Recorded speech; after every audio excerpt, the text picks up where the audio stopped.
Hey y'all, how you doing? Today we are on the Swiss Family Robinson by Joanne Weiss. Sorry about that. We're on chapter 4, The Homeward Journey.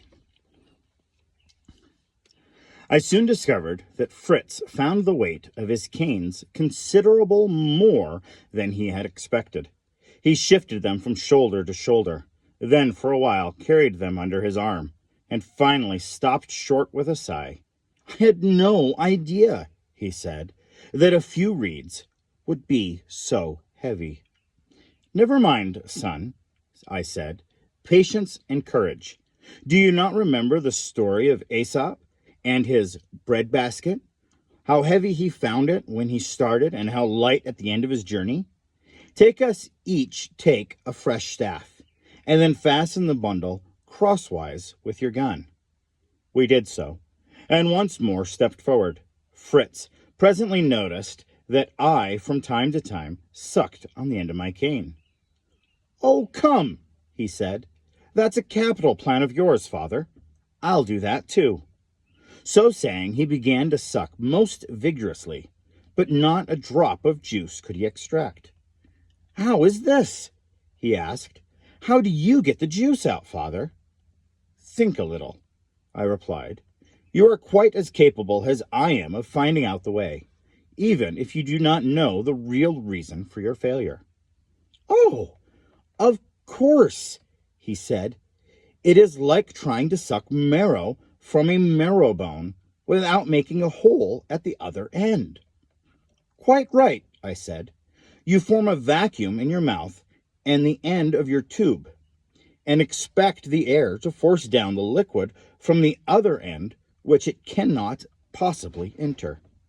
Fritz was speedily perfect in the accomplishment of sucking sugarcane, discovering by experience the necessity for a fresh cut at each joint or knot in the cane, though which the juice would not flow. He talked of the pleasure of initiating his brothers with the art, and of how Ernest would enjoy the coconut milk with which he had filled his flask. My dear boy, said I, you need not have added that to your load. The chances are it is vinegar by the time we get home. In the heat of the sun, it will ferment soon after drawn from the nut. Vinegar? Oh, that would be a horrid bore. I must look directly and see how it is getting on, cried Fritz, hastily swinging the flask from his shoulder and tugging out the cork. With a loud pop, the contents came forth, foaming like champagne. There now, said I, laughing as he tasted this new luxury. You will have to exercise moderation again, friend Fritz. I dare say it is delicious, but it will go to your head if you venture deep into your flask. My dear father, you cannot think how good it is. Do take some. Vinegar, indeed. This is like excellent wine.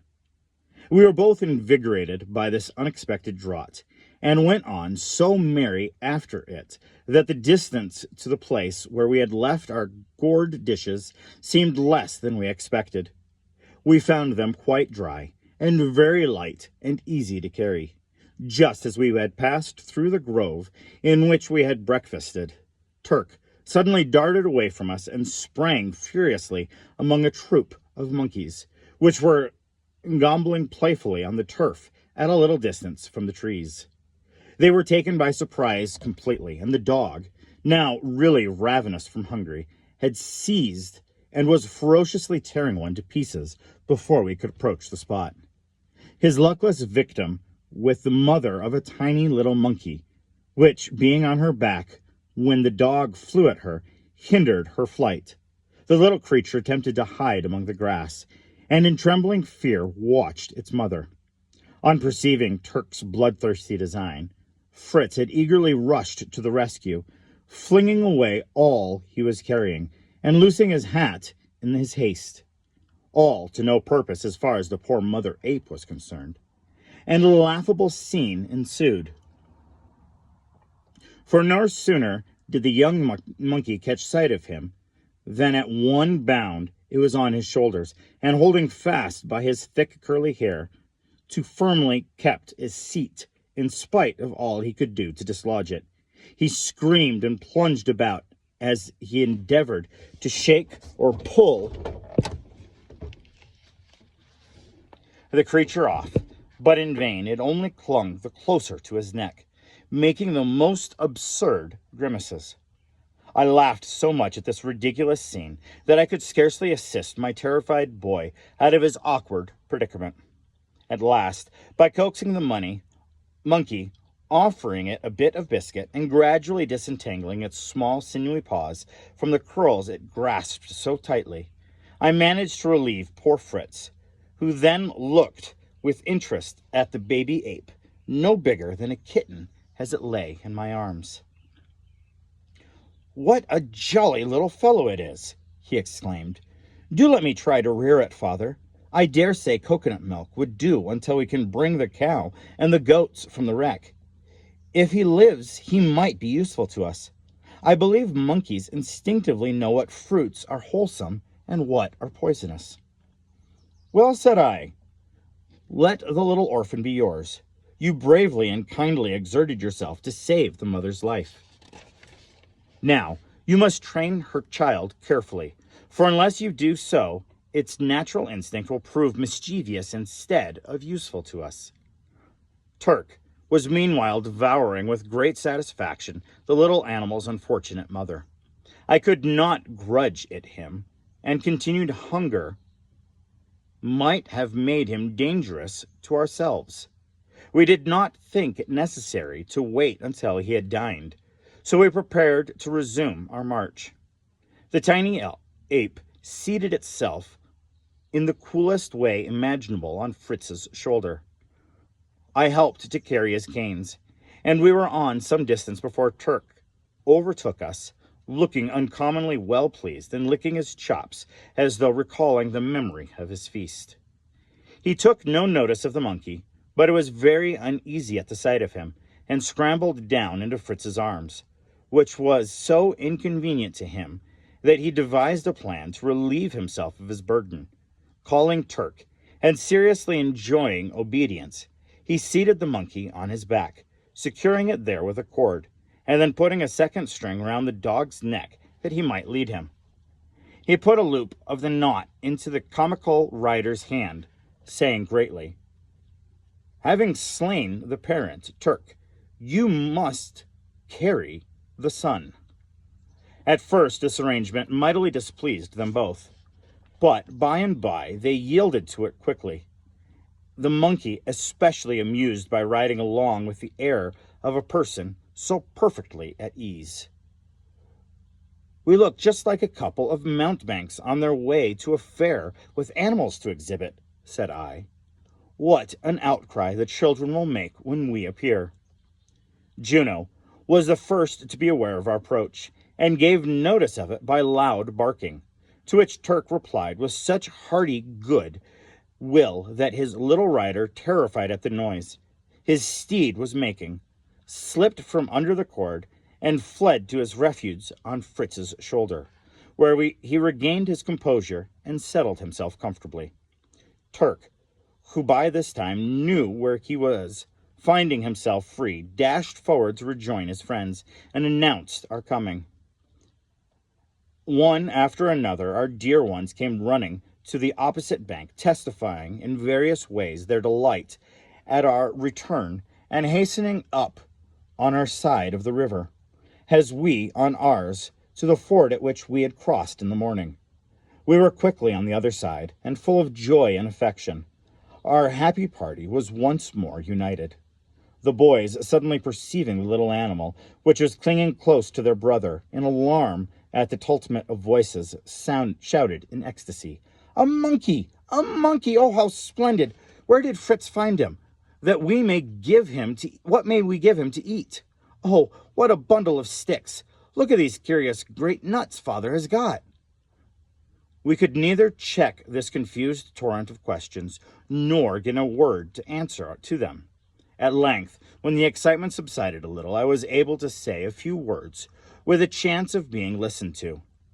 I am truly thankful to see you all safe and well, and thank God our expedition has been very satisfactory, except that we have entirely failed to discover any trace of our shipmates." "If it be the will of God," said my wife, "to leave us alone on this solitary place, let us be content, and rejoice that we are all together in safety. Now, we want to hear all your adventures, and let us relive you and your burdens," added she, taking my game bag. Jack shouldered my gun, Ernest took the coconuts, and little Franz carried the gourds. Fritz distributed the sugarcane among his brothers, and handing Ernest his gun, replaced the monkey on Turk's back. Ernest soon found the burden with which Fritz had laden him too heavy for his taste. His mother, perceiving this, offered to relieve him of part of the load. He gave up willingly the coconuts, but no sooner had he done so than his elder brother exclaimed, "Hello, Ernest! You surely do not know what you are parting with. Did you really intend to hand over those good coconuts without so much as tasting them?" "What? Ho! Are they really coconuts?" cried Ernest. "Do let me take them again, mother. Do let me look at them." "No, thank you," replied my wife with a smile. "I have no wish to see you again overburdened." "Oh, but I have only to throw away these sticks, which are of no use, and then I can easily carry them." "Worse and worse," said Fritz. "I have a particular regard for those heavy, useless sticks. Did you ever hear of sugar canes?" The words were scarcely out of his mouth when Ernst began to suck vigorously at the end of the cane, with no better result, however, than Fritz had obtained as we were on the march. "Here," said Fritz, "let me show you the trick of it." And he speedily set all the youngsters to work extracting the luscious juice.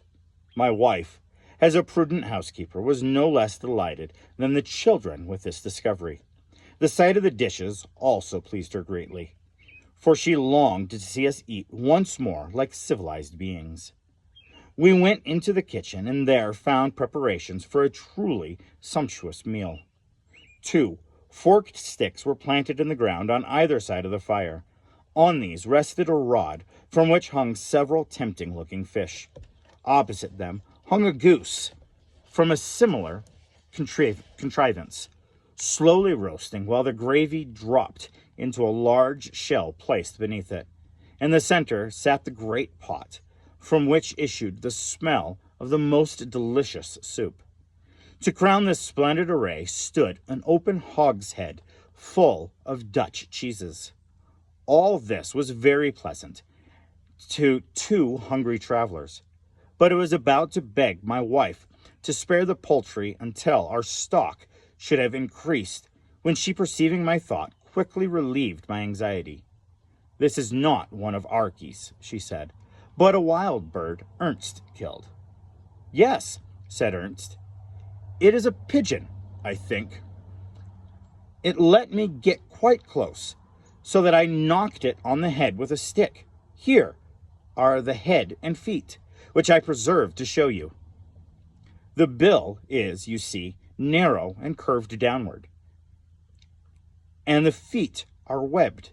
It had funny little bits of useless wings, and its eyes looked so solemnly and sedately at me that it was almost ashamed to kill it. Do you not think it must have been a penguin?" "I have little doubt on the matter, my boy," and I was about to make a few remarks on the habits of this bird when my wife interrupted me and begged us to come to dinner, and continue our natural history conversation at some future time. When we sat down before the appetizing meal,